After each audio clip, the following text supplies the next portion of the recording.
نعت شریف کے بعد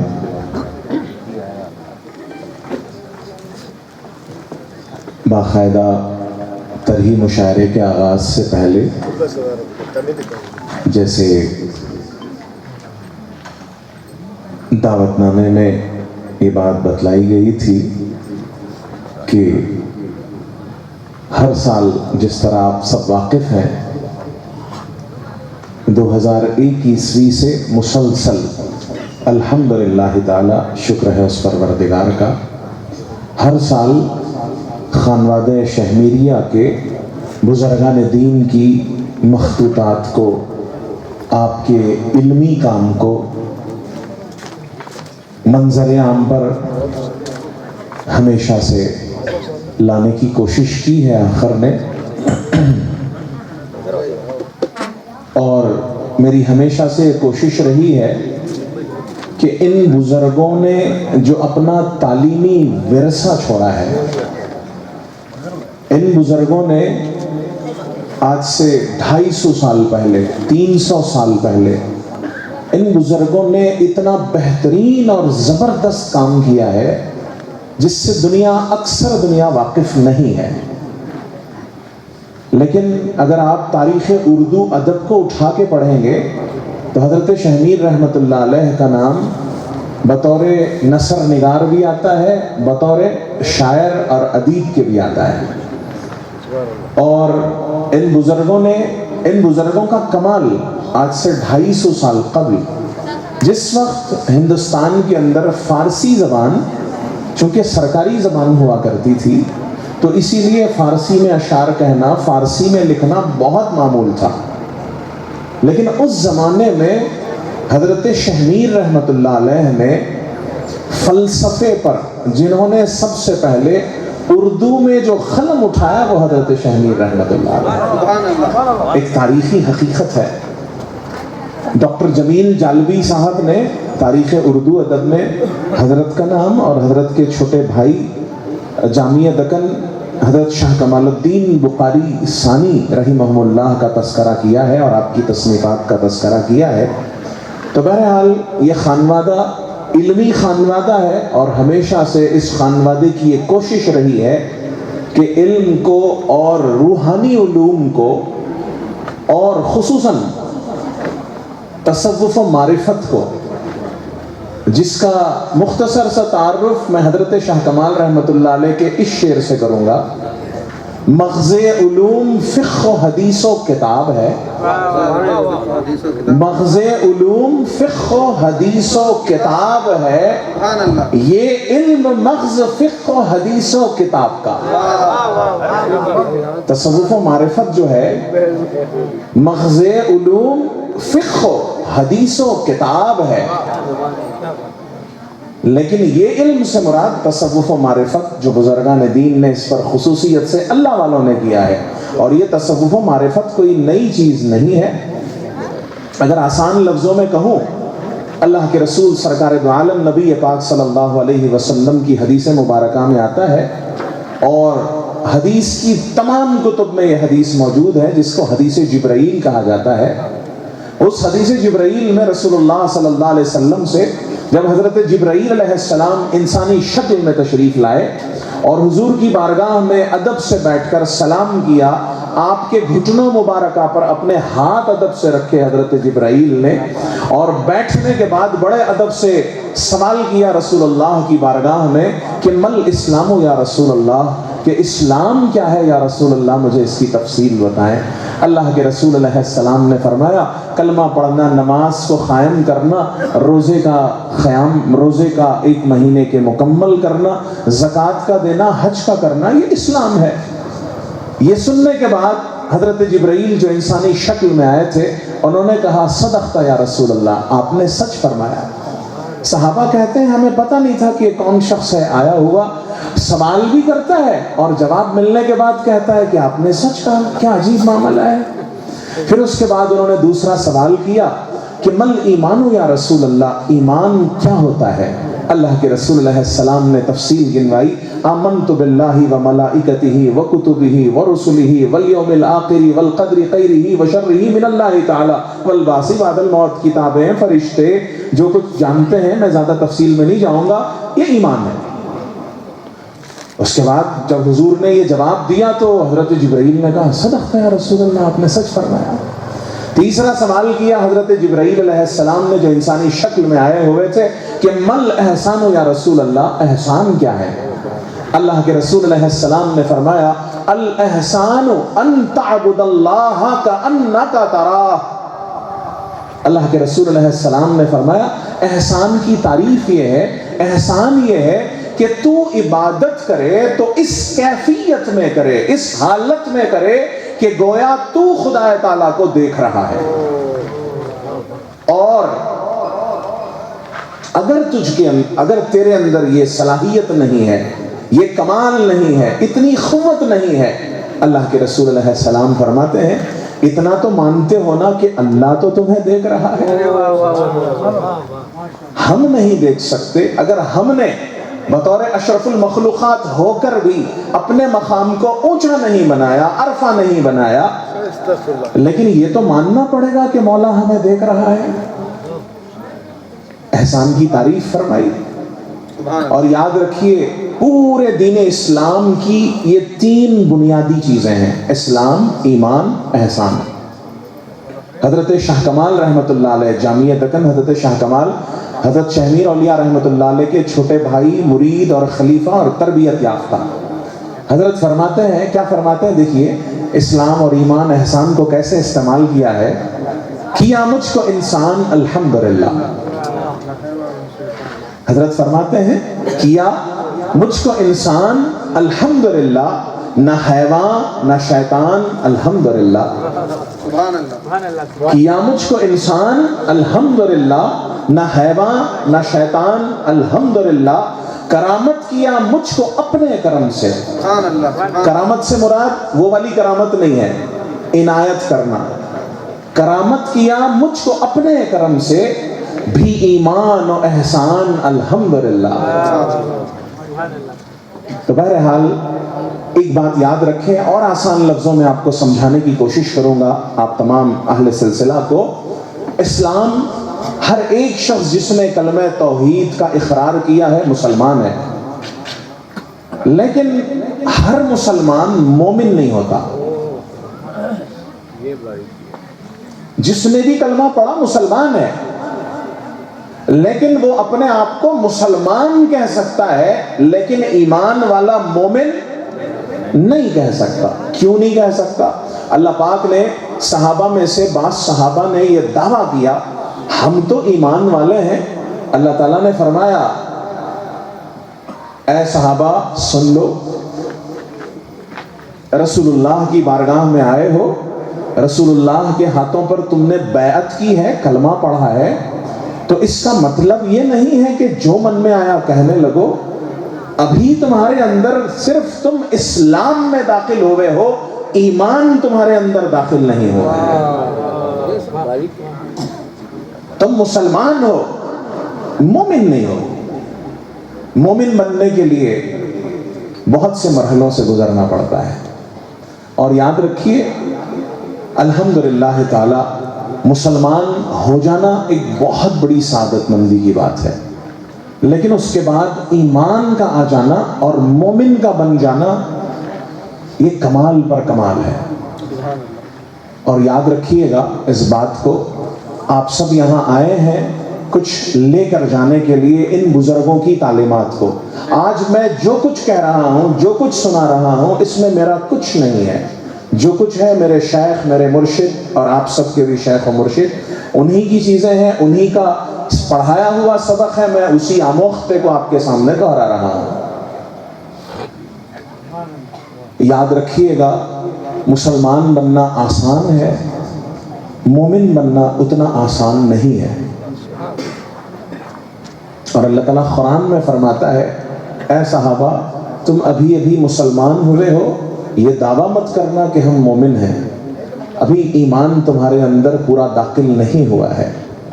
اور یہاں پر ایک چیز میں آپ سب کو یاد دلانا چاہوں گا، جب تک دنیا میں انسان زندہ ہے اسے مسلمان رہنا ضروری ہے، لیکن جب موت کا وقت آئے تو اسے مسلمان رہنے کی ضرورت نہیں، اسے مومن رہنا ضروری ہے۔ دنیا میں جب تک ہم ہیں مسلمان ہیں، لیکن جب آخری وقت آتا ہے انسان کا، جب آخری وقت آتا ہے تو اس وقت انسان کو عمل کرنے کی ضرورت نہیں ہے۔ اسلام کا نام ہے عمل کرنا، کلمہ پڑھنا، نماز پڑھنا، روزہ رکھنا، حج کرنا، زکوٰۃ دینا، یہ سب کرنے والے اعمال ہیں۔ اور موت کے وقت نہ نماز پڑھنے کی ضرورت ہے، نہ روزہ رکھنے کی ضرورت ہے، نہ زکوٰۃ دینے کی ضرورت ہے، نہ حج کرنے کی ضرورت ہے، کچھ بھی کرنے کی ضرورت نہیں ہے۔ اور موت کے وقت کیا چاہیے؟ ایمان۔ اگر آپ کو اور آسان لفظوں میں، اگر ایک ایک لفظ میں کہوں تو اسلام کا مطلب ہے عمل کرنا، ایمان کا مطلب ہے مان لینا۔ کس چیز کو مان لینا؟ رسول اللہ نے جو فرمایا وہ ہو گیا۔ افضال صاحب نے کہا نا، رسول اللہ نے جو فرمایا، مدینے کا پرانا نام یثرب تھا، رسول اللہ نے فرمایا آج سے یثرب نہیں مدینہ ہے، قیامت تک کے لیے وہ مدینہ ہے۔ سبحان اللہ۔ رسول اللہ صلی اللہ علیہ وسلم سے پہلے حضور کا اور مسلمانوں کا قبلہ بیت المقدس تھا۔ رسول اللہ بھی ادھر ہی اپنا چہرہ کر کے نماز پڑھا کرتے تھے، لیکن رسول اللہ کی دلی خواہش تھی کہ میرے لیے میرا قبلہ کعبۃ اللہ کو بنا دیا جائے۔ اللہ نے قرآن مجید میں اس بات کو قد نرى تقلب وجهك في السماء فلنولينك قبلة ترضاها، قرآن مجید میں اتنی مرتبہ دہرایا ہے نا اس آیت کو اللہ تعالیٰ نے، قد نرى، اے حبیب ہم جانتے ہیں آپ کا جو بار بار نگاہیں اٹھا کے ہماری طرف دیکھنا، انتظار کرنا، تقلب وجهك في السماء، آپ کے چہرے کا آسمانوں کی طرف اٹھا کے دیکھنا ہم جانتے ہیں اے حبیب مصطفیٰ، اے سرکار دو عالم۔ اللہ تعالیٰ نے فرمایا فَلَنُوَلِّيَنَّكَ قِبْلَةً تَرْضَاهَا، آپ جس قبلے کی طرف راضی ہیں اللہ تمہیں حکم دیتا ہے کہ اسی قبلے کی طرف اپنے چہرے کو پھیر لو۔ سبحان اللہ۔ فَلَنُوَلِّيَنَّكَ قِبْلَةً تَرْضَاهَا، ہمیشہ سے ایک چیز کی کوشش کیجئے گا، ہم اچھے مسلمان تو بننے کی کوشش کرتے ہیں لیکن کامل مومن بننے کی فکر کم ہی کرتے ہیں۔ اپنے ایمان کی حفاظت کی فکر کیجئے گا، اپنے ایمان کی حفاظت کا دھیان رکھیے گا۔ یاد رکھیے رسول پاک صلی اللہ علیہ وسلم کا فرمان ہے کہ ایمان ایک ایسی نعمت ہے جو ایک بار انسان کو مل جانے کے بعد وہ ہمیشہ ویسی کی ویسی رہے، ایسا ممکن نہیں ہے۔ ایمان بڑھتا بھی ہے اور ایمان گھٹتا بھی ہے، ایمان بڑھتا بھی ہے اور ایمان گھٹتا بھی ہے۔ حدیث پاک میں آتا ہے کہ رسول اللہ صلی اللہ علیہ وسلم نے فرمایا جب کوئی انسان نیک عمل کرتا ہے تو اس کے ایمان میں بہت بڑھوتری ہو جاتی ہے، بڑی قوت آ جاتی ہے، لیکن جب وہ کوئی گناہ کرنے کا ارادہ کرتا ہے تو اس کے ایمان میں کمی آنے لگتی ہے۔ اور جیسے ہی اس حرام اور ناجائز عمل کے اندر انسان کرنے لگتا ہے یا شروع کرتا ہے، اللہ تعالیٰ اپنے فرشتوں کو حکم دیتا ہے کہ اس کے اندر سے ایمان کو نکال لیا جائے۔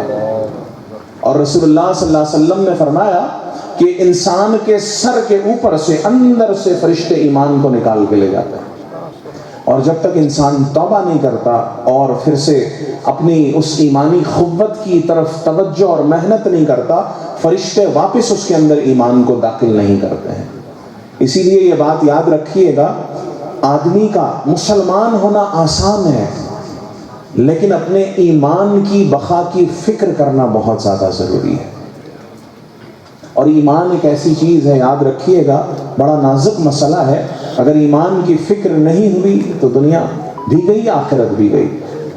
اور اس کے بعد کا جو سب سے اعلیٰ ترین جو درجہ آتا ہے جس کو درجہ احسان کہا جاتا ہے، اور اس درجہ احسان پر فائز ہونے کے لیے انسان کو بڑی محنتیں کرنی پڑتی ہیں، بڑے مجاہدے کرنے پڑتے ہیں، پھر جا کر وہ مقام احسان پر فائز ہوتا ہے۔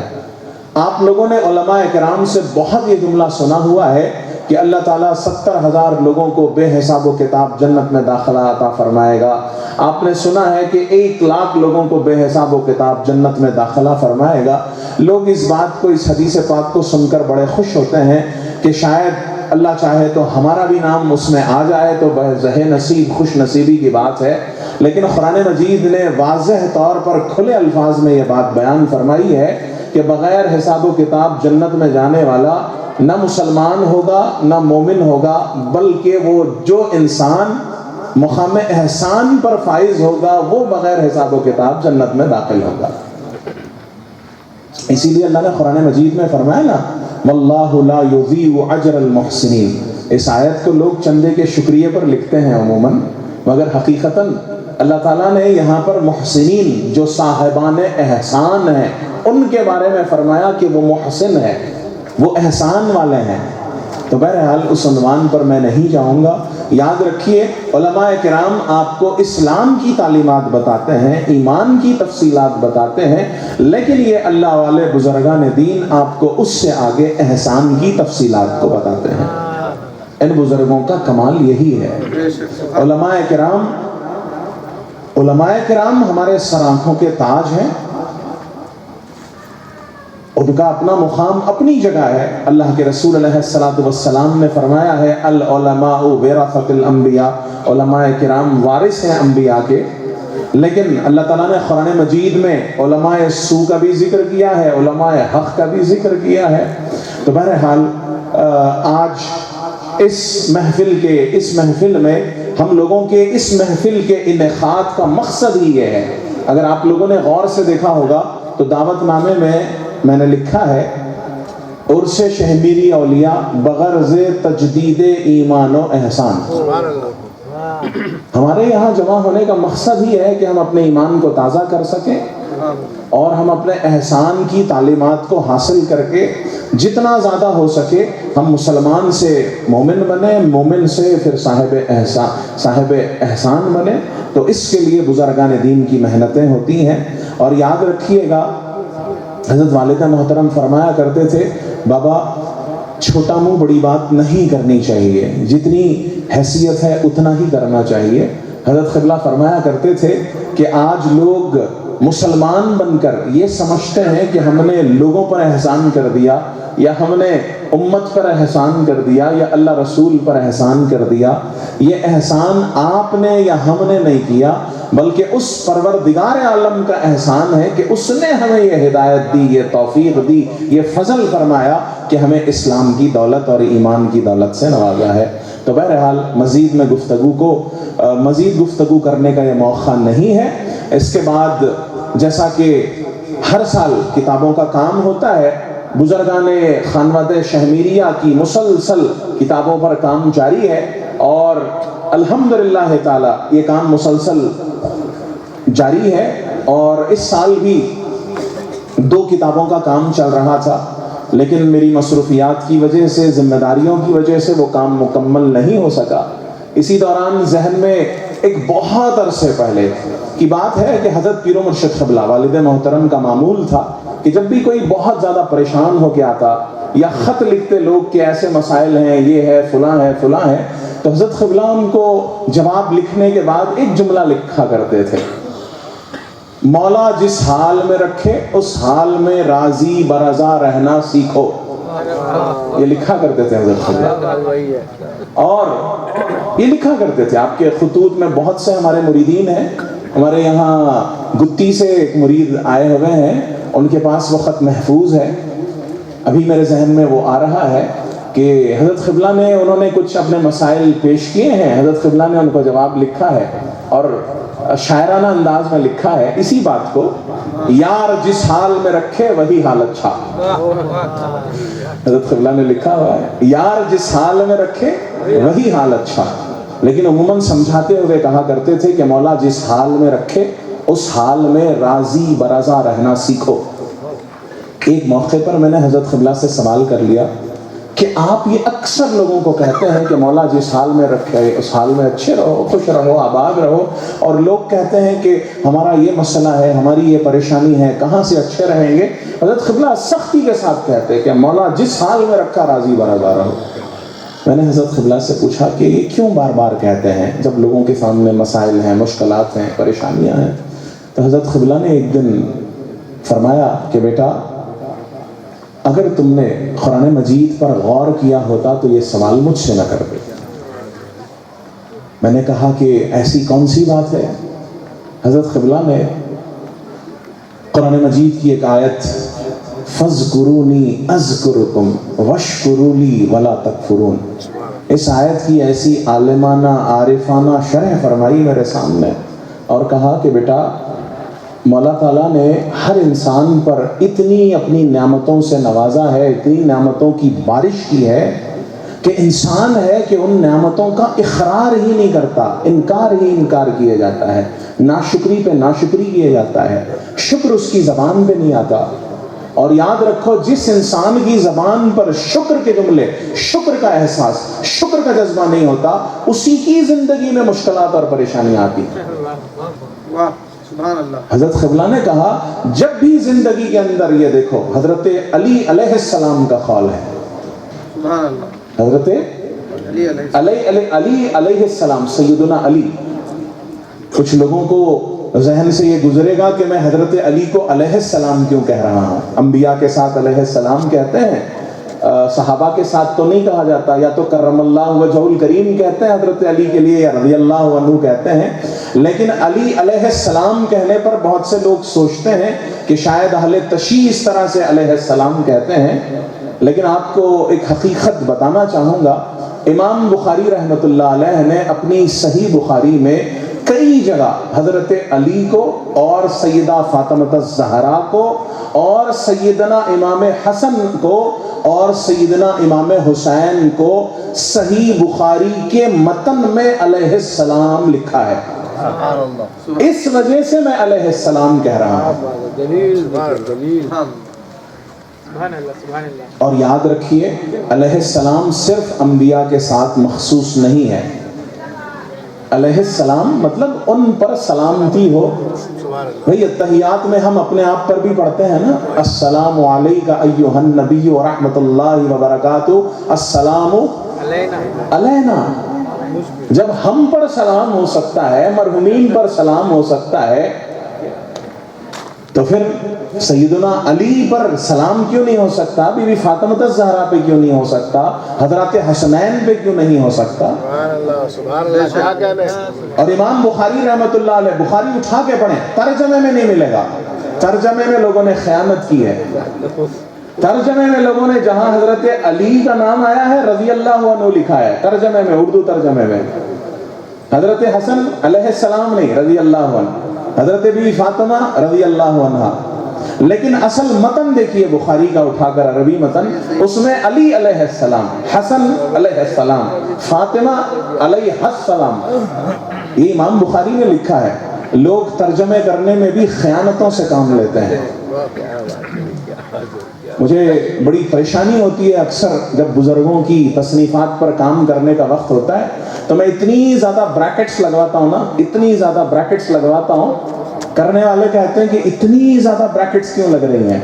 میں کہتا ہوں کہ بزرگوں نے جو لکھا ہے اس میں ہم اپنی طرف سے کچھ ڈال نہیں سکتے، اگر کچھ سمجھانا ہے تو بریکٹ اوپن کرو، اس میں ڈالو، اصل متن الگ ہونا چاہیے اور ہماری اپنی تفصیل الگ ہونی چاہیے۔ تو بہرحال امام بخاری نے حضرت علی، سیدہ فاطمہ اور حضرات حسنین کو علیہ السلام کہا ہے، اسی وجہ سے میں بھی علیہ السلام کہہ رہا ہوں، امام بخاری کا طریقہ ہے، محدثین کا طریقہ ہے۔ تو حضرت والد محترم نے اس وقت فرمایا کہ بیٹا، حضرت سیدنا علی علیہ السلام نے فرمایا کہ جس انسان کی زندگی میں جب بھی رکاوٹیں آ جائیں، مشکلات آ جائیں، پریشانیاں آ جائیں، تو اس کا ایک ہی مطلب ہے کہ وہ ناشکرا ہو گیا ہے۔ اور حضرت علی علیہ السلام فرمایا کرتے ہیں، آپ کا فرمان ہے کہ جو جتنا زیادہ شکر گزاری میں اپنا وقت گزارے گا، مولا تعالیٰ اس پر اپنی نعمتوں کا اضافہ ہی اضافہ فرمائے گا۔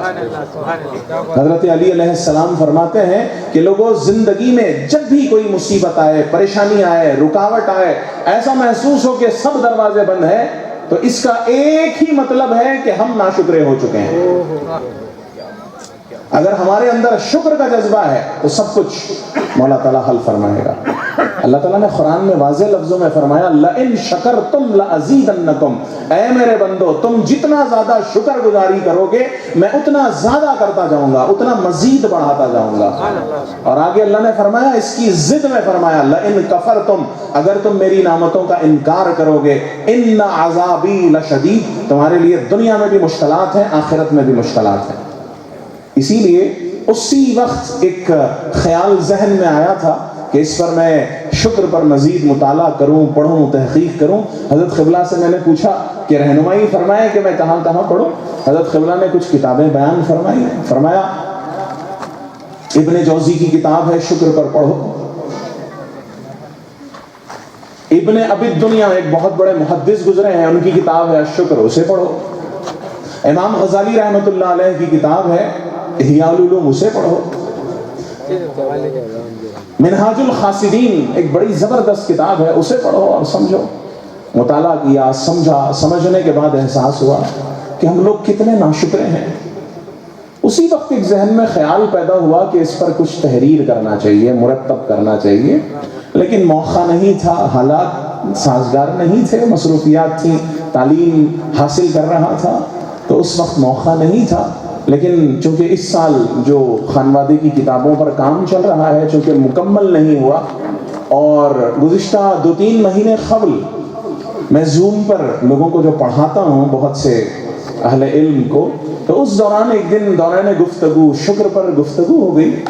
تو میں نے اسی دن فوراً تقریباً 40 سے زیادہ قرآن مجید کی آیتوں کو میں نے کوٹ کیا کہ اللہ تعالیٰ نے قرآن میں ایسے ایسے ایسے شکر کے بارے میں کہا ہے. تو تقریباً 40 کے آس پاس آیتیں تھیں. اس کے بعد انہی شاگردوں میں سے ایک شخص نے کہا، درخواست کی کہ حضرت اگر اس پر تھوڑا سا اور روشنی ڈال دیں تو اچھا ہوگا. میں نے ان سے وعدہ کیا تھا کہ اس پر کچھ کام کریں گے بحمد اللہ تعالی. اسی مناسبت سے چونکہ خانوادے کے بزرگوں کی جو تصنیف تھی وہ کام مکمل نہیں ہو سکا تھا، تو ذہن میں آیا کہ اس شکر کے کام پر مختصر سا اور جامع کام جو ہم سب لوگوں کی زندگی کے لیے جو ضروری ہے. اور ہم میں سے کون ایسا ہے بھائی جو یہ کہتا ہے کہ میری زندگی میں کوئی مشکل نہیں ہے، کوئی پریشانی نہیں ہے، کوئی آفت نہیں ہے؟ ہے کوئی ایسا شخص؟ نہیں ہے. ہم میں سے ہر ایک کسی نہ کسی درجے پر پھنسا ہوا ہے، اور ان ساری مصیبتوں کی جڑ ایک ہی چیز ہے، ناشکری. تو میں نے چاہا کہ تمام اہل سلسلہ کو اس سے متعارف کروایا جائے، اور ایک چھوٹا سا کتابچہ میں نے مرتب کر دیا ہے آپ لوگوں کے سامنے، جس میں تقریباً شکر پر 70 پر 77 آیتیں ہیں، 70 پر 7 آیتیں ہیں قرآن مجید سے میں نے اخذ کی ہوئی ہیں، اور بقیہ دیگر شکر سے ہی متعلق دیگر تمام آیتیں اگر ملاتے ہیں تو تقریباً 105 آیتیں آج کی اس کتاب کے اندر میں نے جمع کی ہوئی ہیں قرآن مجید کی. اور صحیح احادیث مبارکہ کو تحقیق اور تخریج کے ساتھ کئیوں سینکڑوں احادیث کو بھی میں نے شامل کیا ہے، بزرگوں کے اقوال کو بھی میں نے شامل کیا ہے، اور ساری کی ساری چیز اور ساری کی ساری گفتگو کو حوالوں کے ساتھ میں نے مکمل کیا ہے. اس میں میرا کچھ بھی نہیں ہے، یہ سب میرے شیخ کا، ان بزرگوں کا، ان اللہ والوں کا، ان صحابہ کا، ان اہل اللہ کا فیض ہے. ہم ان کے خوشچین ہیں، انہی کے خوشوں سے نکالا ہے، اور ایک چھوٹا سا گلدستے کی شکل میں آپ کے سامنے الشکر کے نام سے آج یہ کتاب کا رسم اجرا ہونے جا رہا ہے. کتاب تو نہیں کہوں گا، ایک مختصر سا رسالہ ہی ہے، کتاب چاہی ہے. تو بہرحال شکر کے عنوان پر آسان لفظوں میں نے عالمانہ انداز میں اس میں کچھ بھی کام نہیں کیا ہے، کیونکہ علماء کرام اور اہل علم بہت پہلے سے سب جانتے ہیں، ان کو واقف کروانا میرا مقصد نہیں ہے. عوام الناس اور اہل سلسلہ کو شکر کے متعلق مجھے واقف کروانا ہے، تو لہٰذا بڑے ہی عام فہم سادہ سے انداز میں نے کتابی تکلفات کو چھوڑ کر صرف ایک مقصد رکھا ہے کہ تمام اہل سلسلہ تک، لوگوں تک شکر اور ناشکری ان دونوں کی سمجھ آ سکے، ہمیں شکر کیا ہے، ناشکری کیا ہے. تو اس بات پر یہ کتاب مرتب ہوئی ہے. اس کے لیے میں سب سے پہلے اللہ پاک کا شکر گزارتا ہوں. سرکار دو عالم نبی پاک کا جتنا بھی ہم شکر گزارے کم ہے، اور تمام صحابہ کا، اہل بیت کا، تابعین، تبع تابعین، محدثین، علماء، فقہاء، اولیاء اللہ، جو کچھ جن لوگوں نے جو کچھ بھی کیا ہے، جن سے ہم نے خوشا چینی کی ہے، ان سب کے ہم شکر گزار ہیں. میں شکر گزار ہوں, آپ لوگوں کو بھی شکر گزار ہونا چاہیے. اور ان کا احسان ہے ہم لوگوں پر یہ کہ انہوں نے ہمیں معلوم کروایا ہے کہ شکر کیا ہے اور شکر کی حیثیت کیا ہے. تو بہرحال اس کا رسم اجرا ہوگا, تو میں اس کے لیے اس رسم اجرا میں تمام ہمارے آئے ہوئے مہمانوں کو نام لے لوں گا. ان سب سے بھی میں خواہش کروں گا کہ اس رسم اجرا میں وہ بھی میرے ساتھ شریک ہو جائیں. تو میں ناگپور سے تشریف لائے ہوئے علی جناب مشتاق احسن صاحب سے درخواست کروں گا کہ تشریف لائیں. کانپور سے ظہیر کانپوری صاحب, شاہد مدراسی صاحب, ہمارے شاہد کڑپوی صاحب اور انور ترپاتوری صاحب, شین ہاشم صاحب, افضال دانش صاحب, انور ہادی صاحب, ستار فیضی صاحب, سردار ساحل صاحب, صادق ولی صاحب, غوث شاد صاحب, عارف امینی صاحب اور سیف اللہ راہی صاحب. اور میں برادرم فیاض بخاری صاحب دامت برکاتکم. اور آئیے تشریف لائیے گا. میں اب تمام حضرات سے چاہوں گا کہ اس رسم اجرا میں ادھر بھی تشریف لیں, اور ریاض کامل صاحب, فیاض بخاری صاحب دامت برکاتکم سے درخواست کرتا ہوں کہ رونمائی فرمائیں.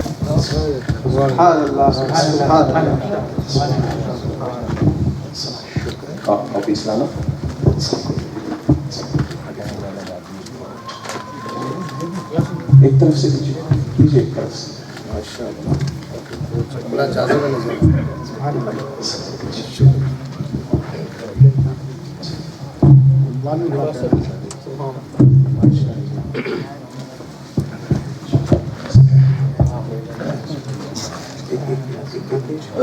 وہاں دیجیے, سب کو دیجیے.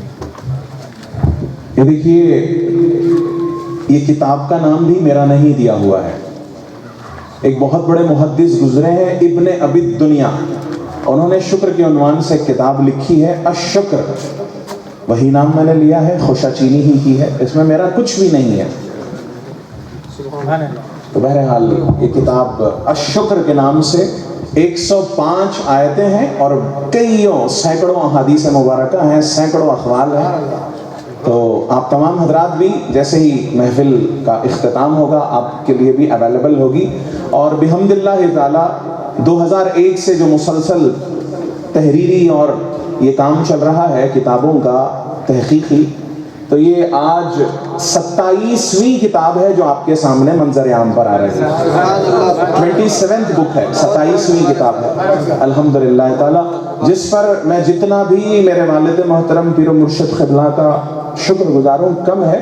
انہی کی توجہات ہیں, انہی کی عطا ہے, انہی کا فضل ہے, ورنہ مجھ حقیر کے اندر اتنی کہاں وہ کیفیت کے کچھ کر سکیں. انہی کا فضل, انہی کا کرم ہے. میری والدہ کی احسانات ہیں, میرے بزرگوں کے احسانات ہیں, میرے خانوادے کے بزرگوں کی تعلیمات ہیں, اسی کے تحت یہ کام ہوا ہے. تو میں اسی کے ساتھ ساتھ آپ تمام حضرات کے لیے میری طرف سے چھوٹا سا تحفہ ہے.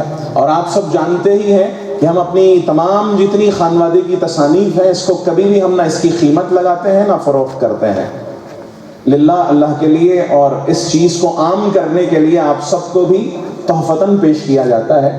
اور جن جن لوگوں نے خاص طور سے, بابا ہمارے محمد علی آؤ ادھر آؤ, ہمارے محمد علی آؤ لے کے آؤ کتاب. یہ ہمارے لیکچرر محمد علی صاحب ہیں, میرے مرید ہیں, ایڈوکیٹ بھی ہیں اور انگریزی کے لیکچرر بھی ہیں ماشاءاللہ. انہوں نے میرے ساتھ بڑی محنت کی ہے, ایسا سمجھ لیجئے کہ پورا کام انہوں نے میرے ساتھ سنبھالا ہے. میں ان کے لیے دعا کرتا ہوں کہ اللہ انہیں صحت سلامتی سے رکھے, دین اور دنیا. آؤ بابا آؤ. اور ہمارے ابو ہریرہ خان, وہ بھی مطلب ڈی ٹی پی وغیرہ میں ہمارے ساتھ بہت کام کیا ہے. اور بہت سے اور تمام میری ٹیم کے تمام لوگوں کا, تمام مریدین کا میں سب کا نام بنام شکر گزار ہوں, شکریہ ادا کرتا ہوں کہ اگر وہ نہ ہوتے تو یہ سارے کام میں کہاں اکیلا کر پاتا. ان لوگوں کی محنتیں ہیں, میں تو کچھ نہیں کرتا ہوں بھائی, بس ان لوگوں کی محنتیں ہیں. اور یہ پوری جتنے لوگوں نے مسلسل کئی دنوں سے دن رات جاگ کر کام کر رہے ہیں, میں تمام مریدین, اہل سلسلہ, معاونین اور جن جن لوگوں نے جس بھی طریقے سے اس کتاب کے کام میں, عرس کے کام میں, خانوادے کے کام میں جس بھی طریقے سے کام میں ساتھ دیا ہے, میں ان کا بہت ہی زیادہ شکر گزار ہوں, ممنون ہوں. اللہ تعالیٰ انہیں اپنی شان کے مطابق بدل نصیب فرمائے. ہماری کوئی اوقات نہیں کہ ہم کچھ کہہ سکیں, اللہ تعالیٰ انہیں اپنی شان کے مطابق نصیب فرمائے. اور میں تمام لوگوں کی شال پوشی اور گل پوشی کرنا چاہوں گا. تو میں تمام احباب کا اور خصوصاً تمام شعراء کرام اور تمام مشائقین کا میں مشکور ہوں, ممنون ہوں کہ جو آپ سب یہاں تشریف لائے اور اس پروگرام میں شریک رہے. بسم اللہ. سب کو ایک ایک کتاب دے دیجیے, ابھی دے دیجیے, سب کو ایک ایک دے دیجیے. یہ میری طرف سے تحفہ ہے آپ تمام حضرات کے لیے, قبول کیجیے گا. ایک چھوٹا سا تحفہ ہے اور اس کو کوشش کیجیے کہ اس کو پڑھیے, سمجھیے اور اپنی زندگی میں جو بھی مسئلہ ہے اس کے ساتھ قرآن مجید کی آیتوں کو جوڑ کر دیکھیے گا. آپ کو سمجھ آ جائے گا کہ کس وجہ سے ہم پھنسے ہوئے ہیں. اللہ تعالیٰ خیر فرمائیں گے. اس کے کچھ عنوانات میں آپ کو سمجھا دیتا ہوں, پڑھی دیتا ہوں آپ لوگوں کے سامنے. قرآن مجید میں شکر ادا کرنے کا حکم کہاں کہاں آیا ہے, اور اللہ تعالیٰ کے نزدیک شکر گزاری ایک پسندیدہ عمل ہے. کام کے مکمل ہونے پر الحمدللہ کہنا چاہیے. شکر ادا کرنے کا فائدہ شکر گزار ہی کو ملتا ہے. بے شک اللہ تعالیٰ شکر کرنے والوں کو بہت زیادہ صلہ عطا فرماتا ہے. ناشکری پر آخرت میں سزا ہوتی ہے. سارے لوگ ناشکری کرنے لگیں تب بھی اللہ تعالیٰ بے نیاز ہے. اللہ تعالیٰ ناشکر انسان کو پسند نہیں فرماتا. بہت ہی کم لوگ شکر بجا لاتے ہیں. تسخیر کائنات پر اللہ تعالیٰ کا شکر, تسخیر کائنات کے ساتھ ظاہری و باطنی نعمتوں کی بارش, میٹھے پانی پر اللہ کا شکر, نبوت و رسالت اور ہم کلامی پر شکر کرنے کا حکم. احسان کرنے کے بعد بندوں سے تعریف اور شکریہ کی حرص نہیں رکھنا چاہیے, یہ اللہ کا حکم ہے. احادیث مبارکہ میں شکر کی فضیلت, جو لوگوں کا شکر ادا نہیں کرتا وہ اللہ کا بھی شکر ادا نہیں کرتا. شکر کا معنی اور مفہوم کیا ہے, شریعت میں شکر کسے کہتے ہیں؟ شکر کی دو قسمیں ہیں. شکر کا اصطلاحی معنی, شکر کا لغوی معنی. شکر کی فضیلت, شکر ایک عبادت ہے. ذکر الہی اور شکر کا تعلق کیا ہے؟ روزہ اور شکر. شریعت میں آسانی ملنے پر اللہ کا شکر, صبر اور شکر اور بقا اور کثرت نعمت کا اصل راز ہی شکر ہے. اور شکر الہی صفت ہے, شکر انبیاء کی صفت ہے, شکر کرنا جنتیوں کی صفت ہے. شکر کرنے والوں کا بدلہ کیا ملے گا؟ اللہ کن نعمتوں سے, اللہ تعالیٰ کی بے شمار نعمتوں کا جو اللہ تعالیٰ نے کی ہیں اس کا گننا ممکن ہی نہیں ہے. نعمتوں کی 3 قسمیں ہیں, مخفی نعمتیں ہیں اور اپنے رب کی کون کون سی نعمتوں کو جھٹلاؤ گے. فَبِأَيِّ آلَاءِ رَبِّكُمَا تُكَذِّبَانِ. اور ہم شکر گزار کیسے بنے؟ شکر کی 2 قسمیں اور شکر پر ابھارنے والے امور. ان عنوانات کے ساتھ یہ سارا کام مکمل ہوگا الحمدللہ. مختصر ہے مگر جامع کتاب ہے اور عام فہم انداز ہے. کوئی عالمانہ اور وہ انداز میں نے نہج نہیں پکڑا ہے, عوام کے لیے چاہیے.